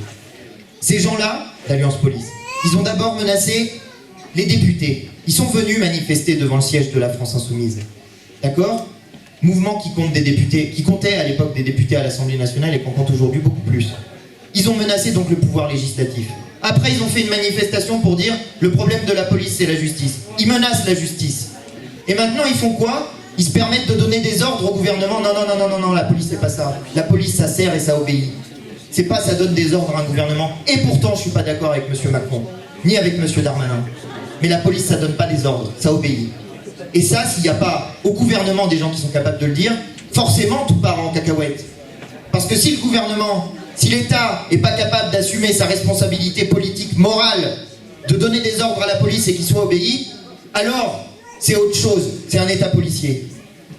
Et on bascule dans quelque chose d'autre. Mais pourquoi on en est dans cette situation-là exactement? Qu'est-ce qui s'est passé avant? La réforme des retraites. La réforme des retraites, c'est quoi? C'est l'imposition d'une loi dont personne ne veut dans le pays, par la force et par la brutalité. Donc quand on fait reposer l'autorité de l'État, sur autre chose que l'adhésion démocratique à un contrat, alors on se met dans une situation où l'État policier est possible. Parce que quand on fait reposer l'adhésion à l'État sur la force, il n'y a plus rien qui tient. Il n'y a plus que la force, il n'y a plus que la loi du plus fort, on revient à l'état de nature de Hobbes. On n'est pas dans autre chose. C'est eux qui ont créé cette situation-là. Et si on veut revenir à quelque chose d'autre, il faut être ferme, il faut savoir où on va. Quand il y a un an, Mélenchon disait la police tue, tout le monde lui est tombé dessus. Ah oui, maintenant il ne faut pas parler comme ça parce que ça choque, etc. Dans la ruralité, vous comprenez. Aujourd'hui, dans la ruralité, ça vous choque quand on dit la police tue? Non. Pourquoi? Parce qu'on l'a tous vu que la police tue. Qu'est-ce qui s'était passé les fois d'avant? On ne le voyait pas. On ne l'avait pas vu. Pourtant, Mélenchon, quand il en parlait en 2022, c'était quoi le cas? C'était un refus d'obtempérer où la passagère s'était fait tuer. La passagère, c'est quoi la responsabilité? Alors oui, il faut être ferme, il faut être capable de rétablir l'autorité de l'État parce que c'est ça qui est en cause. Et précisément, l'État s'est construit sur le monopole de la violence physique légitime. Donc si on laisse le monopole de la violence physique légitime échapper à la décision démocratique, alors c'est l'État lui-même qui est en cause. Et ensuite, on entre dans autre chose. Ensuite, on entre dans la loi du plus fort, où chacun fait sa loi, et où il faut s'armer pour se faire justice. Et c'est ça qui se passe. Les groupes d'extrême droite qui font ça, les jeunes dans les quartiers font ça. C'est ça la situation dans laquelle on arrive, mais on n'y arrive pas par hasard. On y arrive parce qu'il y a eu une suite d'événements qui nous amènent dans cette situation-là. Et c'est en arrière de ça qu'il faut réussir à revenir. Et là, j'en viens au dernier point qui est la révolution, et après, je vous promets, je me tais. Pardon. Juste, ouais, ok, bon. Juste la révolution, mais le cœur de notre nation, le moment où se fonde notre nation comme nation politique, le moment où on invente le drapeau, la Marseillaise et la République, c'est la Révolution française. Le sens de la Révolution, c'est la République. C'est l'affirmation que les êtres humains naissent et demeurent libres et égaux en droit. C'est la négation totale du racisme. En 1794, il y a un député noir à l'Assemblée nationale. D'accord ? Pourquoi ? Parce qu'on définit pour la première fois la citoyenneté. D'une certaine manière la nationalité, mais à l'époque on appelle ça la citoyenneté. Et la citoyenneté, elle laisse de côté la moitié de l'humanité, les femmes. Énorme problème de cette constitution. Problème fondamental de cette constitution. Mais de l'autre côté, quand au bout d'un an, vous êtes sur le territoire de France, vous êtes des citoyens français. À condition que vous travaillez, enfin, un certain nombre de choses, je vous passe les détails. C'est ça qui fait notre pays. Je ne sais pas combien il y a de personnes dans cette salle qui, comme moi, ont un grand-parent d'origine étrangère. Ou un parent, ou un aïeul. On pourrait lever la main, vous verriez, on serait nombreux. Alors, sans doute que ça ne se voit pas toujours sur la couleur de peau, d'avoir un grand-parent ou un parent étranger. Mais on est nombreux. Et notre pays s'est construit comme ça. Et il s'est construit comme ça depuis le début, n'en déplaise aux racistes. Parce qu'au départ, on était des galons. C'est depuis toujours comme ça. Et ça sera toujours comme ça. Et maintenant, on a un pays dans lequel on est tous là. Et il va falloir qu'on vive tous ensemble. Et précisément, les choses qui peuvent nous rassembler, c'est les valeurs de la République. Liberté, égalité, solidarité. Merci. Alors, c'est un grand philosophe qui disait, pour rebondir sur ce que tu viens de dire, un grand philosophe qui s'appelle Louis Rego, qui disait, si on regarde bien, il y a de plus en plus d'étrangers dans le monde. Alors, c'est le moment où on va passer la parole au public. Faites-nous des questions intelligentes, c'est évident, courtes, et on répondra, les trois débatteurs qui sont là répondront d'une façon intelligente. On va te donner un micro. C'est Barbara qui l'a. On te le rend, Barbara, dans pas longtemps. Qui veut poser la première question? C'est toujours un peu compliqué. Alors. Merci beaucoup, quand même, c'est pas une formule toute faite. Merci, c'est passionnant et merci de venir débattre avec nous. Moi, je voudrais juste rebondir sur votre question. Que faire? C'est gagner des élections. Si on n'est pas pour cramer des poubelles. Cela dit, je suis vraiment merci d'avoir précisé quand même qu'avant de condamner les violences, encore faut-il comprendre la colère, entendre la colère. Mais c'est lié à cette question. Nous, on entend la colère, on essaye de comprendre la colère, et c'est pas pour faire de l'électoralisme, hein, mais que faire? Gagner les élections. Le problème, c'est que qui a cramé des poubelles là dans cette salle hier? Je ne dirais pas. Personne, enfin en tout cas pas moi. Et je pense personne, mais c'est une vraie question. Si on était à Champlaisant, qui serait venu, qui aurait vraiment participé, qui aurait vraiment, disons, été acteur de cette colère au point de descendre et de cramer les poubelles, de cramer une crèche? Et tout le monde sait que c'est se tirer une balle dans le pied, bien sûr, et ces gens ne sont pas débiles, ils sont aussi capables de le comprendre, mais ils sont tellement en colère qu'ils crament les équipements publics, en tout cas dans un premier temps. Donc, comment répondre à cette question-là d'un point de vue politique et intelligent, pas pour faire de l'électoralisme? Et on voit bien, malheureusement, c'est un peu pessimiste, mais on voit bien qu'avec nos petits bras, pour l'instant, on n'y arrive pas. Merci. On avait demandé des questions un poil plus courtes. Ah bah, ça va être très court. Concrètement, je rebondis par rapport à ce que tu as dit. Quand j'entends la police tue, alors c'est juste une réflexion que j'ai. Je pense que la police sans filet, parce que tout comme tout à l'heure on dit on parlait de cérébré, il faut faire gaffe à ce qu'on dit. et la police sans filet. Je pense que c'est celle-là qui tue. Parce qu'une police qui tient la route, comme on l'expliquait, bah, il n'y a pas de problème, hein, je veux dire. Je pense, hein, je suis peut-être naïf. Mais... Voilà. Merci. On répondra à un global. Voilà. Oui. Moi, je suis pas de Champizan, je suis de Charny. Il n'y a pas de quartier, donc il faut que j'aille à Auxerre pour trouver un quartier. Mais je suis allée les voir, moi, les gamins, hier, effectivement. Je suis allée les voir en leur disant on vous aide aider, qu'est-ce qu'on peut faire? J'ai proposé des choses que je peux pas dire en public, mais voilà. Et on a été bien accueillis. Ils ont pris ce qu'on avait donné pour les aider. Merci. Pardon. Juste. Une question particulière, non? C'était pour proposer une piste en plus, parce que je ne crois pas aux histoires d'élection. Les gens dans les quartiers, c'est trop tard, on ne les fera plus voter. Les gens qui ont voté RN, je pense qu'ils n'iront pas voter NUPES la prochaine fois.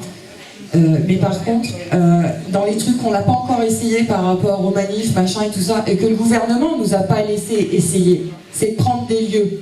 Prenons des lieux, restons dans ces lieux-là tant que la situation n'a pas changé. Je pense vraiment qu'on est sur une solution pacifique qui pourrait convenir à tous. Ouvrons des lieux, des maisons du peuple, lançons des débats en permanence, allons faire ça dans les quartiers. Il en faut partout.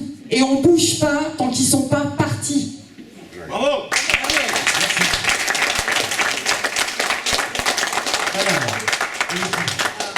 C'est pas une question, c'était juste une petite remarque. Oui. Mon quotidien est... Levez-vous, madame, pour pouvoir. Voilà. Mon quotidien professionnel est autour des violences faites aux personnes. Et je ne supporte plus d'entendre parler de violence quand il s'agit d'atteinte aux biens. Merci, madame. Monsieur. Moi, simplement pour dire qu'il y en a marre d'entendre des journalistes dire que le bordel a été organisé, mis en place par l'extrême gauche. Les décérébrés dont on a parlé tout à l'heure, ce ne sont pas l'extrême gauche, ce sont des gens qui sont tout simplement anarchistes pour foutre le bordel.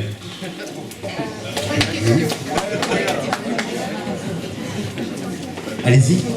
Bonjour, je ne suis pas particulièrement électoraliste pour ma part, mais ce que je voulais dire, c'est, ce que je voudrais questionner, je sais que la personne dite est partie, mais comment voudrions-nous diriger une violence quand même une dite gauche la méprise? Et comment voudrions-nous mépriser cette violence quand un contrat social a été rompu par la mise à mort à plusieurs reprises? Comment voudrions-nous demander à des personnes de respecter un service public quand il n'est pas public mais méprisant et assassinant et humiliant? Je suis particulièrement en colère. Je n'attends pas de réponse particulière, mais le fait que ce genre de choses puisse être dites en public et que les personnes partent en disant oh, « mon intervention était bien », moi, ça me met en colère et là, vraiment, ça me donne envie de vomir et j'ai rien d'autre à dire. Merci. Une dernière. Globalement, je vais faire aussi ma petite question. Les quartiers populaires se réfugient dans l'abstention, les zones rurales votent RN. C'est dramatique. Dramatique, et je me suis baladé dans le quartier populaire de la politique de la Limière à la Madeleine, je suis juste un petit peu connu. Ils avaient voté à 67%, donc le deuxième tour. Ça craint pour la prochaine. Hein. Ça s'est retourné, hein. Y compris la communauté maghrébine, y compris. Les gens veulent de l'ordre. Terrible à entendre. Hein. Voilà. Sandrine, Barbara, oui, qui entend que tu n'as pas eu la parole. Elle prend des notes pour son prochain bouquin. Sur la... Alors oui, merci pour tous ces échanges extrêmement intéressants. Je savais que ce serait bien et je ne suis pas déçue d'être venue si loin. J'ai vu ma mère. Le bouquin, alors effectivement, oui, mais en fait j'ai toujours pas osé participer à ça, c'est-à-dire je suis voilà, je suis une professeure d'université, je me sens totalement paralysée, l'idée même de passer une boîte d'allumettes à un de mes étudiants, je suis au bord de la... Ah oui, pardon, je suis en position latérale de sécurité, quoi, donc je suis terrorisée par l'activisme. Mais je suis d'accord avec tout ce que vous avez dit, c'est-à-dire qu'il faut arrêter ces postures. Et je suis très heureuse que la famille bourgeoise ait mis les pieds dans le plat. Après tout, c'est Jérôme Gage hein, qui a été dans la provoque. Moi, je ne l'aurais pas provoqué, j'ai déjà assez de casseroles. Donc, il a mis les pieds dans le plat, donc j'ai répondu, quoi, voilà, crétin décérébré, non. Voilà. Alors, pour ce qui est du bouquin, en fait, je viens de rendre un manuscrit hier. qui s'appelle Démocratie, point d'exclamation, manifeste, et qui parle exactement de tout ça, qui sort le 15 septembre, donc un petit moment publicitaire, donc on en reparlera, je vais revenir dans le point. C'est ça la question, c'est on est dans un moment historique effrayant, puisque c'est plutôt Hitler que le Front Populaire qui apparaît, puisqu'il faut quand même dire les choses, les milices d'extrême droite qui sont en roue libre et qu'on laisse avec des battes de baseball défoncer la tête des gens, etc., jusqu'à ce qu'il y ait des... C'est quoi l'enjeu? Et c'est évidemment délibéré. C'est évidemment délibéré. J'espère que vous avez bien compris. J'espère que vous avez bien compris que Darmanin est quelqu'un qui est d'extrême droite et que le pouvoir qui est actuellement là, c'est déjà l'extrême droite qui vient. Ça veut dire elle est là, elle est en nous. On a des pulsions d'extrême droite partout et on a, y compris en nous, on a envie d'assassiner le truc d'en face et on a à la tête de notre pays un monarchiste contre-révolutionnaire, vichiste. J'espère que tout le monde a bien compris que Brigitte Macron et Emmanuel Macron étaient des gens absolument de la France-rance, et ces gens appartiennent à la France. C'est pas le parti de l'étranger. Et c'est des gens profondément monarchistes, profondément contre-révolutionnaires, et qui vont avoir qui ont en ce moment des accointances. Et vers quoi il va, Macron? Il va vers les pleins pouvoirs. J'espère que tout le monde a compris. On est d'accord? C'est vers ça qu'on va. Mais il va prendre l'article 16. Il va prendre l'article 16. Et pour ça, il a tout intérêt à ce que des factions s'entretuent pour qu'à la fin, des gens comme nous disent « Après tout, j'ai tellement peur qu'il faut tout arrêter. » Le maréchal. Bon, donc on est dans des questions révolutionnaires, mais aussi dans les questions de la résistance. Et donc là, la pire des choses à faire, à mes yeux, serait de dire aux gens ce qu'ils ont à faire. Je crois qu'on a très bien dit clairement, et ce qu'il ne faudrait pas qu'ils fassent et compagnie, et comment, voilà, ce que j'ai appelé arbitrer les élégances, et le bien et le mal, et faire du prêchi-prêcha. Il faut y aller, il faut y être, ce qui a été dit, être dans les lieux, et supporter aussi l'altérité.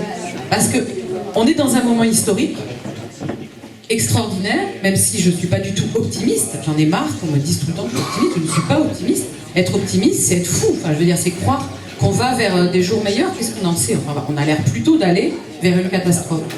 Mais ce qui est extraordinaire dans ce moment historique, c'est que tous ces gens qui se supportaient pas, y compris pendant le Covid, les vaccinés, les non-vaccinés, les pro-passes, les anti-passes, les machins, la CGT, la CFDT, etc., NPA, le PS, le PC, l'Europe Écologie Les Verts, les gens qui n'ont jamais voté, les gens qui sont pour les élections, les gens qui sont contre, tous ces gens sont obligés d'être ensemble, dans la même marmite. Et ça, c'est la marmite de la démocratie.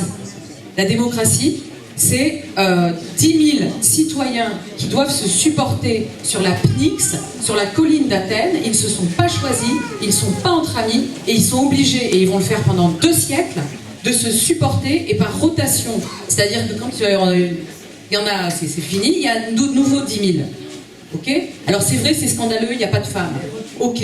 Est-ce qu'il y avait beaucoup de femmes dans certains grands moments de la Révolution, ou dans certains grands moments du marxisme? Parfois, il n'y avait que des hommes. Hein? Donc j'en ai marre que parfois il n'y avait que des hommes. Il y a des grands moments où il n'y a que des hommes. Par contre, pour Athènes, c'est ce qu'on dit à chaque fois. Dès qu'on parle d'Athènes, notre livre il est aussi sur Athènes, c'est taisez-vous, il n'y avait pas de femmes. Ben non, nous on demande, regardez comment c'était Athènes. À Athènes, on ne choisissait pas ses amis, ça ne marchait pas comme ça. Il n'y avait pas de représentants. Les représentants, c'était les 10 000 sur la Pnyx, d'accord, qui étaient là comme un extrait du démos, et qui, certains, finalement, se détestaient. Il y avait des gens insupportables. Mais ça a tenu 1 siècle et demi, cette démocratie athénienne. Et personne n'en parle. Et quand vous regardez les manuels, ça n'a rien à voir. Ce qu'on est en train de faire là, c'est un travail démocratique. Moi, je suis obligée de marcher avec des gens qui ont été pour l'exclusion des non-vaccinés, alors que je me suis battue contre ça. Je marche avec des gens, je suis obligée de m'entendre démocratiquement avec des gens qui ont défendu la vaccination des adolescents, alors que je savais qu'elle n'était pas justifiée. Et je connaissais la propagande par cœur du gouvernement sur cette affaire de la vaccination des enfants. Et je suis obligée, je me suis fait insulter, traîner dans la boue, y compris par des gens de la France Insoumise. Et je suis obligée de marcher avec ces gens et de pardonner. Est-ce que vous comprenez ce que ça veut dire? Ça veut dire qu'il faut y aller, il faut être avec les gens, il faut être dans cette marmite démocratique. Et comme l'a dit très bien quelqu'un, il faut tenir les lieux dans la durée. Et c'est ça qui nous permet de comprendre que faire. Mais dire par avance, la bonne voie, ce ne sera pas les élections, ce sera les poubelles. La bonne voie, ce ne sera pas les poubelles, ce sera les élections. C'est absurde, parce que la démocratie, comme l'histoire, c'est de la cuisine dans laquelle il y a toutes sortes d'ingrédients. Personne ne sait ce que ça va donner à la fin, mais en fait, c'est un truc où chacun apporte. Et ça peut mal finir. Et ça, le plat peut être complètement raté. Mais c'est ça, la cuisine. C'est pas un truc qu'on maîtrise comme ça parfaitement par avant. Or, nous sommes des intellectuels et nous avons une sainte horreur de ce que nous ne maîtrisons pas. Donc il faut faire attention à ça et il faut y aller. Mais bon, là, je prêche des convertis. Sur le truc d'occuper des places, occuper des lieux, mais moi je trouve que le truc intéressant, c'est occuper des places publiques. Ça me trotte depuis un moment et je me dis comment on peut, mais depuis plusieurs années, je me dis mais comment on peut faire pour occuper des lieux. Parce qu'en fait cette occupation, un, elle rend visible quelque chose, deux, elle est quand même pas destructrice, donc elle est plus, elle permet de faire la marmite dont tu parlais. Et puis elle a quelque chose de la détermination. Et parce qu'on n'évacue pas des places publiques comme ça, on peut pas, si toutes les places de village sont occupées, on n'arrivera pas à toutes les évacuer et forcément la place publique, la place du village, la place de la ville, c'est aussi le lieu où il y a à la fois les amoureux sur les bancs publics, mais aussi la mairie souvent, parfois le bar du coin, etc. Et c'est en fait des lieux que le capitalisme, pardon de le dire comme ça, mais nous a aussi fait quitter pour aller consommer. C'est-à-dire qu'en fait, ces lieux-là ont toujours été des lieux de palabres, des lieux d'échange, des lieux de connaissances communes, des lieux de... Et en fait, aujourd'hui, c'est des lieux qui sont complètement sortis, qui sont des lieux qu'on traverse, mais qui sont plus des lieux d'appropriation populaire, en fait. Et comment on se réapproprie la démocratie de manière populaire et pas juste les combats de manière populaire, mais comment on se réapproprie la démocratie de manière populaire, c'est à mon avis l'enjeu. Après, je vais vous dire, j'ai pas de solution miracle, mais s'il naissait de cette période de lutte intense, parce que depuis les Gilets jaunes, le mouvement féministe, les émeutes aujourd'hui, le mouvement retraite, la révolte, parce que je parle pas d'émeutes, la révolte, les mouvements retraite, etc., cette effervescence, ce besoin absolument de se réapproprier le débat public, s'il sortait de tout cela quelque chose de l'ordre de l'occupation collective et en effet de cette marmite où on est tous différents, on parle des langages différents, etc., mais au moins on se parle et on se parle sur une place, eh bien je vais vous dire qu'on aura réussi quelque chose. Mais si on laisse ces places être occupées par des milices d'extrême droite avec des battes de baseball, des insignes nazis sur les biceps et faire régner l'ordre par ces milices, eh ben on aura perdu. Et en fait, là, je trouve qu'il y a un combat de l'espace public, en fait. Et c'est pas étonnant que derrière les colères que l'on voit s'exprimer aujourd'hui s'expriment dans l'espace public, parce que précisément, je pense qu'il y a un enjeu d'occupation de cet espace public. Et je termine là-dessus parce que ça n'a pas été dit, mais il faut quand même aussi que l'on se dise que la discrimination, le symptôme même de la discrimination, c'est d'avoir peur dans l'espace public. Que l'on soit une femme, que l'on soit racisé, que l'on soit handicapé, que l'on soit LGBT, QIA+, l'espace public est un lieu de danger. Se réapproprier l'espace public, que ce soit de manière pacifiste sur les places ou les ronds-points, ou que ce soit de manière violente, c'est aussi un acte politique que de dire que notre discrimination n'est pas acceptable en République. Et donc voilà, il faut aussi l'entendre. Je commence par prendre les lieux parce qu'effectivement, ça semble être l'idée la plus efficace. Moi, j'avais proposé qu'on fasse des apéros anti-Macron, ça n'a pas trop pris. Mais quand, si vous voulez, l'occupation des lieux publics, c'est ce qui embête le plus le pouvoir politique. Parce qu'il crée des espaces dans lesquels, finalement, c'est des lieux dans lesquels on est censé passer d'un point A à un point B pour être utile à la grande production capitaliste, et c'est tout.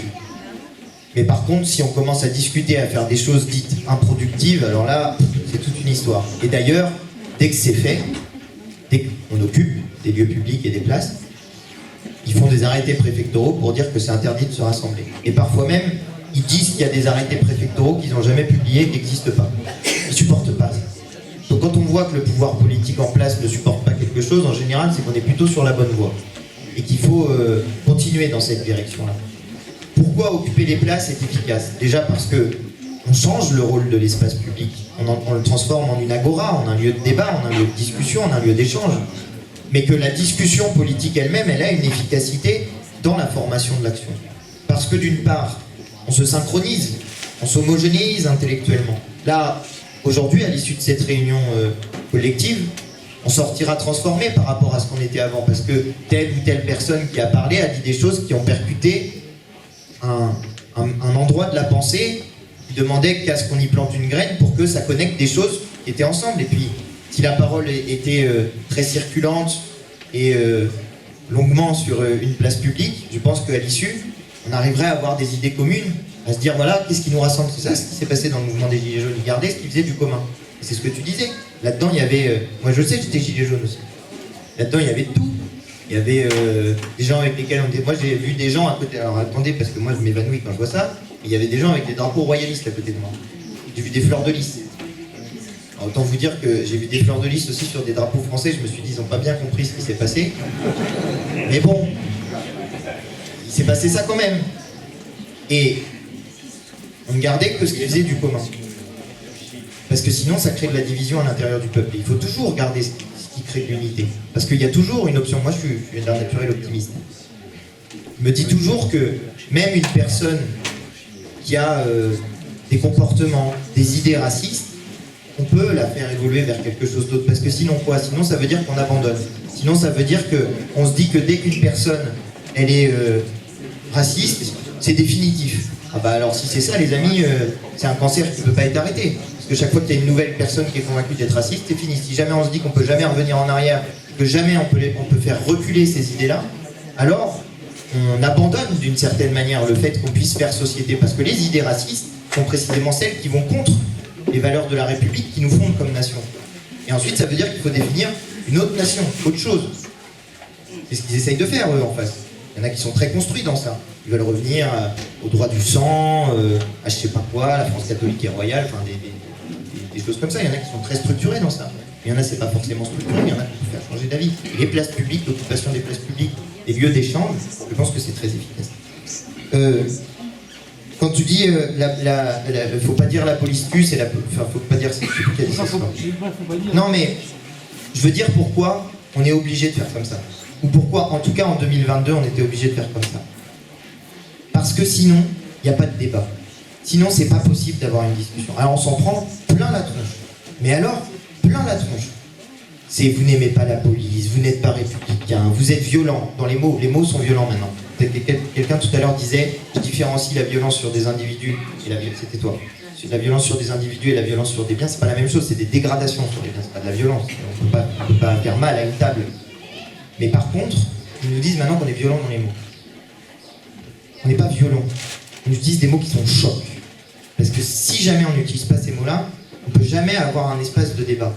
On leur dit sans arrêt avec des mots tranquilles et gentils qu'il y a un problème, que depuis la loi de 2017, etc. On s'en fout. Par contre, quand on dit ça, alors là, ça crée du débat. Et puis un peu plus tard, tout le monde se dit, ah quand même, il y avait peut-être quelque chose, ils n'avaient pas forcément tort de dire ça. Et après, on peut venir sur des solutions, des propositions, etc. et faire évoluer, faire avancer ça. Du coup, d'où la dernière partie de la réponse, gagner les élections. Ben, figurez-vous qu'à 3h ou 4h du matin, je ne sais plus quelle heure il était, à côté d'un feu, en train de discuter avec un jeune ils avaient mis le feu pour essayer de faire venir la police n'était pas venue et on en était à on fait quoi maintenant, monsieur le député? Je lui ai dit ça. Je lui ai dit il faut gagner les élections. Je vous jure, j'ai l'air lunaire. 4h du matin, t'es là en train de discuter à côté d'un incendie. Il faut gagner les élections, c'est pas l'ambiance. Et on discute.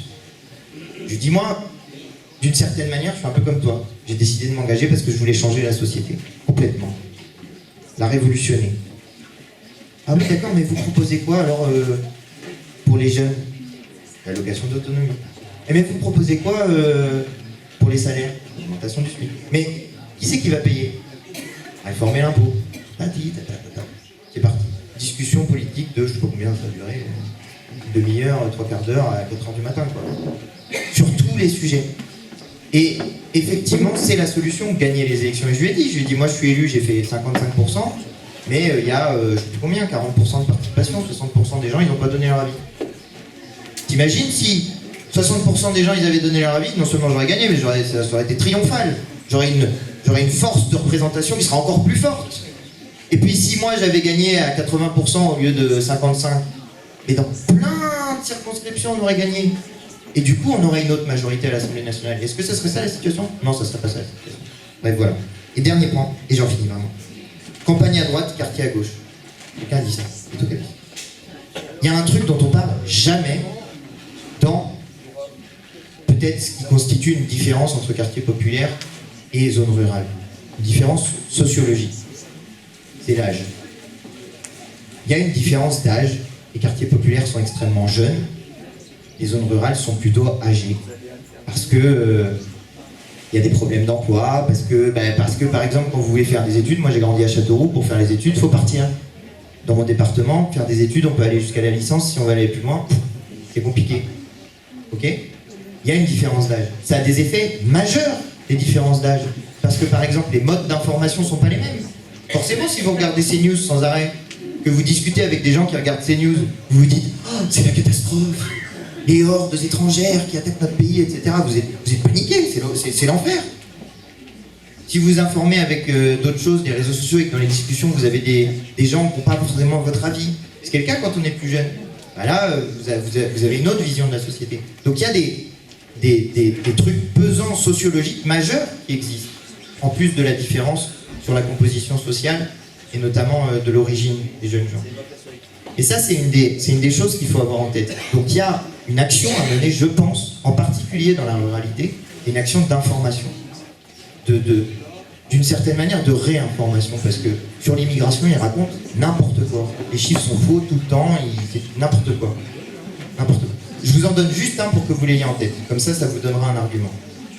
Il y a eu autant d'immigrés ukrainiens que additionnés de Syriens, d'Irakiens et d'Afghanistan, et d'Afghans. Ok? 100 000 d'un côté, 100 000 les autres réunis. C'est quoi la... Il y a eu un problème avec le fait que les Ukrainiens viennent chez nous. Il y en a eu un qui était que d'un seul coup, on avançait vite sur les logements, sur tout ça. Et que du coup, les autres se disaient, bah Lyon, quand c'est moi, ça va moins vite.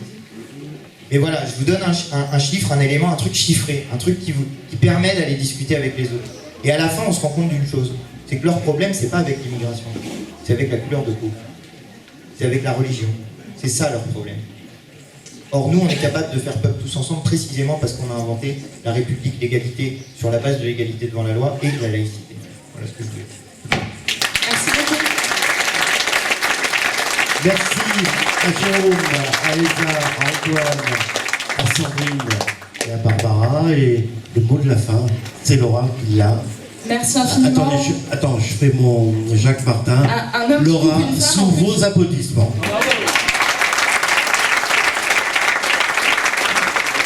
Ah, t'étais pas né. Ça, la référence me dit rien. Merci infiniment pour ces échanges galvanisants et la réflexion va se poursuivre bien sûr ce midi. On vous invite à rester bien sûr avec nous. Vous avez donc un centre de restauration à l'extérieur. Vous avez aussi des livres que vous pouvez acheter au fond. Ici, excusez-moi, vous avez à boire, qui est offert là au fond. Également des livres, n'hésitez pas à passer à ces stands. Et vous avez bien sûr les associations collectives qui ont accepté de venir, on les remercie infiniment, qui sont présents aussi à l'extérieur.